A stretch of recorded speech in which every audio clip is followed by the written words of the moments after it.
the end of the first quarter, after we got up, I think we were up 16, 20, 29-13. We let up. Doesn't take much for those guys to get going. Then I think the first 5 minutes of the second quarter was 21-11. And, you know, when you get shooters and you let them knock threes down, they're hard to turn off once they get going. And, you know, when you prepare for a team, you see, you know, they just did it to the Clippers. You know, it was down 18 late in the game and came back.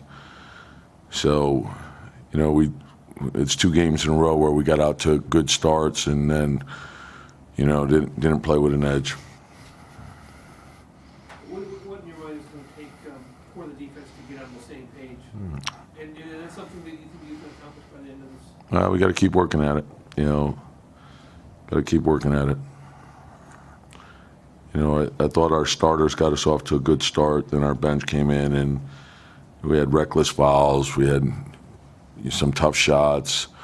You know, floor balance getting back. So, you know, we got to straighten that out. It seemed like dribble penetration in the third quarter. I mean, they were getting to the rim when they had 20 points in the paint in the third quarter alone. Yeah. Does that perimeter help from the paint? I mean, was it a little bit of everything, or?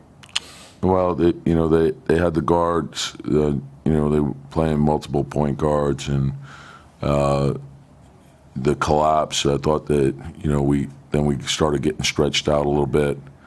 So, you know, I want to take a look at the film.